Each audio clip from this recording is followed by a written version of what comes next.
స్వభావము చాలా మంచిది, చాలా మంచి చరిత్రవంతుడు. तो वो थोड़ा थोड़ा टाइम, शाम के टाइम जब वो फ्री होता था पढ़ाई से, तो उसको अपना गुरु मानने लगा महात्मा को. तो गुरु के पास जाता, उससे बातें सुनता, शिक्षा लेता, फिर माँ को आके बताता. उसको बहुत अच्छा लगता था.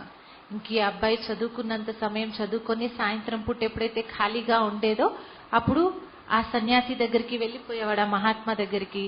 ఇంకా అతన్ని గురువుగా చేసుకొని అతను చెప్తున్నటువంటి విషయాలన్నీ వినేటువంటి వాడు, అతని యొక్క శిక్షణలు తీసుకునేటువంటి వాడు. ఆ విన్న విషయాలన్నీ కూడా వచ్చి తల్లికి చెప్తూ ఉండేటువంటి వాడు ఇంట్లో. तो उस गुरु ने भी देखा कि ये बालक बहुत अच्छा है और बड़े अच्छे संस्कारी है, तो उसके वो बहुत समीप आता गया. फिर ఇంకా గురువు కూడా చూశాడనమాట, ఈ అబ్బాయి చాలా బాగున్నాడు, చాలా మంచి సంస్కారాలు గలవాడు అని చెప్పేసి నెమ్మది నెమ్మదిగా ఆ అబ్బాయి ఆ గురువుకి చాలా దగ్గర కావటం మొదలు పెట్టాడు. तो वो बालक गुरु की सेवा भी करने लगा धीरे धीरे. ఇంకా పిల్లోడు ఆ గురువు యొక్క సేవ చేయటం కూడా మొదలు పెట్టాడు నెమ్మది నెమ్మదిగా. तो वो सेवा करते करते उसके इतना समीप आ गया कि गुरु भी उसको क्योंकि प्यार करता था और वो बहुत समीप भी आ गया. तो उसकी सेवा करते करते एक दिन क्या हुआ कि वो उसकी अलमारी साफ कर रहा था. ఇంకా ఆ అబ్బాయి గురువు యొక్క సేవ చేయటం మొదలు పెట్టాడు. గురువుకి చాలా సమీపంగా వచ్చాడు. ఆ గురువు యొక్క సేవ చేస్తూ చేస్తూ ఒక రోజు ఏమైంది అనంటే ఆ గురువు గారి యొక్క అల్మారా సాఫ్ చేయటం మొదలు పెట్టాడు. तो जब कोई किसी की पर्सनल सेवा करता है तो सब कुछ पता चल जाता है ना. तो क्या हुआ कि वो अलमारी साफ करते करते उसको एक फोटो मिला. ఎవరైనా పర్సనల్ సేవ చేస్తూ ఉన్నప్పుడు దాదాపుగా వాళ్ళ విషయాలన్నీ కూడా తెలుస్తూ ఉంటాయి కదా. అట్లాగే ఈ అబ్బాయి ఎప్పుడైతే ఆ అల్మారీ సాఫ్ చేయటం కోసం మొదలు పెట్టాడో ఆ అల్మారీలో ఈ అబ్బాయికి ఒక ఫోటో దొరికింది. तो उसने जब देखा वो फोटो तो एकदम हैरान हो गया. वो फोटो उसकी माँ का था. ఎప్పుడైతే ఆ అబ్బాయి ఆ ఫోటో చూశాడో ఆ ఫోటో చూడగానే ఆ అబ్బాయి ఒక్కసారిగా ఆశ్చర్యపోయాడట. ఎందుకంటే ఆ ఫోటో ఎవరిది అనంటే గుర్తుపట్టాడంట, వాళ్ళ అమ్మ ఫోటో అంట అది. तो वो बड़ा एकदम घबरा गया, सोच में पड़ गया कि मेरी माँ का फोटो इस गुरु की, इस महात्मा की अलमारी में कैसे आया. ఇంకా వెంటనే ఆ అబ్బాయి చాలా భయపడిపోయాడంట. ఏంటి, నా తల్లి యొక్క ఫోటో ఈ గురువు గారి యొక్క అల్మారీలో ఎట్లా వచ్చేసింది, ఈయన అల్మారీలో మా అమ్మగారి ఫోటో ఎందుకుంది అని భయపడిపోయాడంట. तो उसको नींद ही ना आए, समझ ही ना आए मैं क्या करूं, गुरु को कैसे पूछूं, माँ को भी कैसे पूछूं. ఇంకా ఆయనకు అసలు నిద్ర కూడా పట్టలేదంట. ఎట్లా వచ్చేసింది ఆ ఫోటో ఆ అల్మారీలోకి అని చెప్పేసి. గురువు గారినా నేను అడగలేను, మరి అమ్మని అడుగుదామంటే అమ్మని నేను అడగలేను అని అనుకున్నాడు.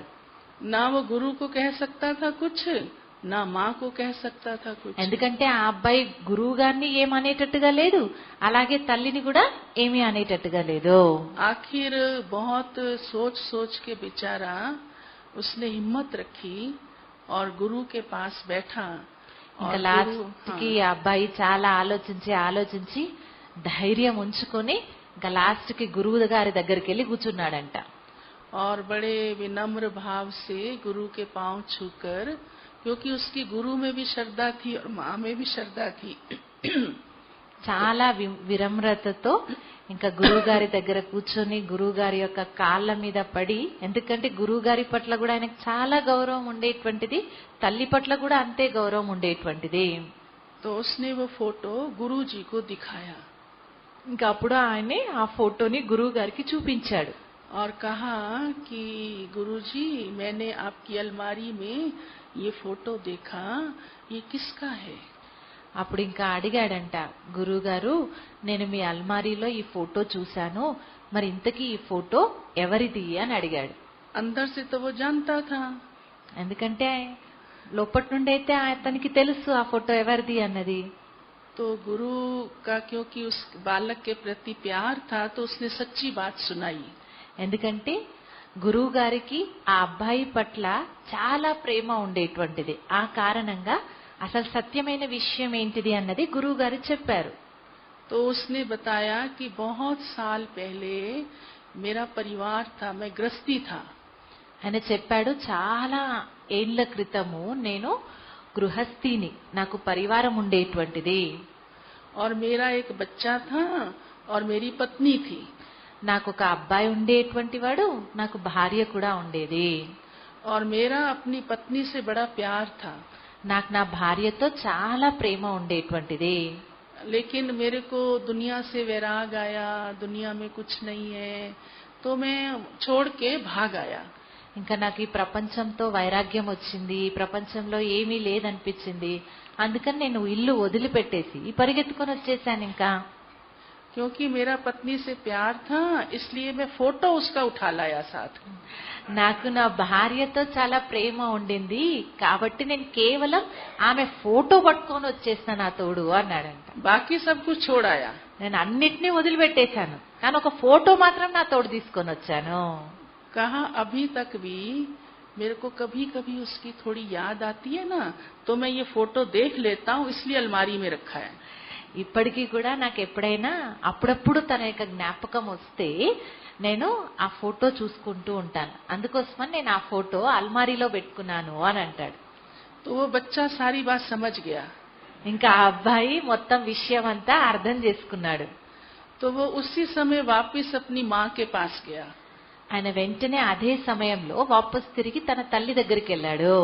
और उसने अपनी माँ को कहा, माँ आज से मेरी गुरु तुम हो, वो नहीं.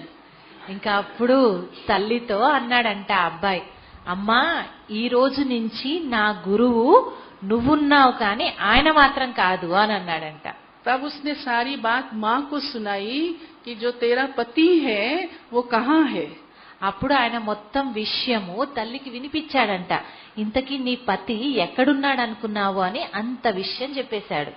और कहा कि तुम मेरी माँ होकर मेरे को इतनी पालना देती रही और तुमने कभी पति का नाम तक नहीं लिया, और वो तेरे को छोड़ के चला गया, घर छोड़ के चला गया, और अभी भी अलमारी में तेरी फोटो रख के तुझे याद करता है. అన్నాడంట, నువ్వు నా తల్లివి, నాకు ఇంత పాలన చేశావు, ఇన్ని సంవత్సరాల నుంచి నువ్వు ఒక్కసారి కూడా తండ్రి పేరు కూడా నువ్వు ఎత్తుకోలేదు నా ముందు, కానీ నిన్ను వదిలిపెట్టి వెళ్లిపోయాడు, నిన్ను వద్దనుకున్నవాడు పోయి అలమారిలో నీ ఫోటో పెట్టుకొని గుర్తొచ్చినప్పుడల్లా నీ ఫోటో చూసుకుంటున్నాడు ఆయనే అని అన్నాడంట. इसलिए अब मैं आज से उसको अपना गुरु नहीं मानता, तुझको अपना गुरु मानता हूँ. కాబట్టి ఈ రోజు నుంచి నేను ఇంకా అతన్ని మాత్రం నా గురువుగా చేసుకోను, కానీ నువ్వే ఇప్పుడు నాకు అసలైనటువంటి గురువు అన్నాడంట. तो देखो बाबा ने हमको सच्चा वैराग बताया है. చూడండి, బాబా మరి మనకు సత్యమైన వైరాగ్యాన్ని తెలియచేశారు. वो लोग देखो घर छोड़ देते हैं, काम छोड़ देते हैं, अपनी रचना छोड़ देते हैं, लेकिन वैराग तो आता नहीं. వాళ్ళు చూడండి, వాళ్ళ పనులను వదిలిపెట్టేశారు, ఇల్లు వదిలిపెట్టేశారు, రచనను వదిలిపెట్టారు, కానీ అయినా వాళ్ళలో అసలైన వైరాగ్యం అయితే రానే రావట్లేదు. और प्यारे बाबा ने तो हम बच्चों से सारी दुनिया से वैराग दिला दिया. కానీ ప్రియమైన బాబా అయితే మన పిల్లలతో మొత్తం ప్రపంచంతోనే వైరాగ్యాన్ని తీసుకొని వచ్చారు. कि कुछ भी मेरा अपना नहीं है, ఏది కూడా నాదంటూ అసలు లేనే లేదు, ये देह भी मेरी अपनी नहीं है, ఈ దేహం కూడా చివరికి నాది కానే కాదు. भले हम इस देह से सेवा करते हैं, संबंध में रहते हैं, पदार्थ भी यूज करते हैं, कार में भी बैठते हो, सोफे पे भी बैठते हो, तो भी बुद्धि बिल्कुल न्यारी है. ఈ దేహాన్ని మనం ఉపయోగించుకుంటాము, ఈ దేహంలో మనం ఉంటున్నాము, ఈ దేహంతో కార్లో కూర్చుంటాం, ఈ దేహంతో సోఫాలో కూర్చుంటాం, కానీ కంప్లీట్ మళ్ళీ ఈ దేహానికి అతీతంగా ఉండాల్సిందే. तो प्यारा बाबा हम बच्चों को कहता है, बच्चे अब आपकी दिल में बस एक बाबा बसे. ఇప్పుడు ప్రియమైన బాబా మనకి చెప్తూ ఉన్నారు, ప్రియమైన పిల్లలు, ఇప్పుడు మీ యొక్క హృదయాలలో బస్ ఒక బాబా మాత్రమే ఇమిడి ఉండాలి. तो घर में भी रहो, काम भी करो, व्यापार भी करो, सेवा भी करो, सब कुछ करो, लेकिन मन बुद्धि न्यारी. ఇంట్లో ఉండండి, వ్యాపారం చెయ్యండి, సేవ చెయ్యండి, అన్నీ చేసుకోండి, కానీ మనస్సు బుద్ధి ఒక్క బాబా వైపు మాత్రమే ఉండాలి.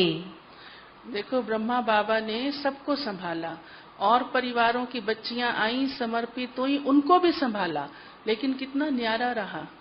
బ్రహ్మా బాబా చూడండి అన్నీ సంభాలించారు, వేరు వేరు పరివారాల నుంచి కూడా పిల్లలు వచ్చి ఇక్కడ సమర్పితం అయిపోయారు. అందరినీ సంభాలిస్తూ కూడా బాబా ఎంత న్యారాగా ఉన్నారు. बाबा ने सबको बहुत अच्छी पालना दी. బాబా అందరికీ కూడా చాలా మంచి పాలన ఇచ్చారు. भले नौकर भी आते थे, चाहे धोबी भी होता था, हाँ स्वीपर भी होता था, बाबा उसका भी ध्यान देता था. बच्चे को टोली खिलाई. ఎందుకంటే బాబా ప్రతి ఒక్కరిని చాలా బాగా చూసుకునేటువంటి వారు. ఇంట్లో పని చేసేటువంటి వాళ్ళే కావచ్చు, బట్టలు పిండేటువంటి వాళ్ళే కావచ్చు, ఇల్లు ఊడ్చేటోళ్ళైనా కావచ్చు, బాబా అడిగేటువంటి వారంట. ఆ పిల్లలకి టోలీ తినిపించారా, వాళ్ళకి టోలీ ఇచ్చారా అని బాబా అడిగేటువంటి వారు. और सेवा की भी बाबा कितनी ऊंची ऊंची बातें सभी बच्चों को कहता था करो. సేవ గురించి కూడా చాలా ఉన్నతంగా బాబా చెప్పేటువంటి వారు. పిల్లలు సేవ తప్పకుండా చేయాలి, సేవ చేయండి అని బాబా చెప్తుండేటువంటి వారు. और बाबा कहते थे राजाओं को भी संदेश भेजो, राजनेताओं को भी संदेश भेजो. पोप भी आया बॉम्बे में तो बाबा ने कहा उसको जाके निमंत्रण दो. हर एक की सेवा के लिए बाबा को चिंतन चलता था. ప్రతి ఒక్కరి సేవ గురించి బాబాకి చింతన నడుస్తూ ఉండేటువంటిది. రాజుల దగ్గరికి వెళ్ళమనేటువంటి వారు, రాజనేతల దగ్గరికి వెళ్ళమని చెప్పేటువంటి వారు. బాంబేలో ఒకసారి పోపు వస్తే బాబా అన్నారంట కూడా వెళ్ళండి, వెళ్ళి ఆ పోపుకు కూడా చెప్పి రాపోండి అని చెప్పేవారంట. यहाँ तक कि देखो विदेश में भी बाबा को रहता था बाबा का संदेश जल्दी जाए. और उस समय ही बाबा ने वो संकल्प रच लिया था. ఎందుకంటే బాబాకి ఎంత ఉండేది సేవ పట్ల అని అంటే, బాబా కనిపించేదంటే విదేశాలలో కూడా బాబా సందేశం అందితే బాగుండేది అన్నది. అంటే ఆ సమయంలోనే బాబా సంకల్పంలో రచించారు విదేశీ సేవ అన్నది.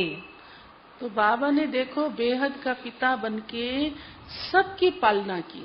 బాబా చూడండి బేహద్ పితాగా అయ్యి అందరి యొక్క పాలన చేశారు. कोई भी जिम्मेवारी छोड़ी नहीं. ఏ బాధ్యతని బాబా వదిలిపెట్టలేదు. सभी बच्चों को बड़े प्यार से बेहद की पालना दी. అందరి పిల్లలకి చాలా ప్రేమతో బేహద్ పాలన చేశారు. लेकिन अंदर से बाबा कितना डिटैच रहा, न्यारा. కానీ లోపటి నుంచి బాబా ఎంత అతీతంగా ఉండేటువంటి వారు, ఎంత డిటాచ్ గా ఉండేటువంటి వారు. అందరి పాలన చేస్తూ లోపటి నుండి మాత్రం అందరితో చాలా అతీతంగా ఉండేటువంటి వారు. और अंदर ही अंदर बाबा इतना पुरुषार्थ करता रहा जो बिल्कुल बेहद का वैरागी कर्मातीत बन गया. లోపట బాబా ఎంత పురుషార్థం చేసేటువంటి వారు అనంటే కంప్లీట్ ఇంకా బేహద్ వైరాగిగా కర్మాతీత స్టేజ్ చేరుకున్నారు.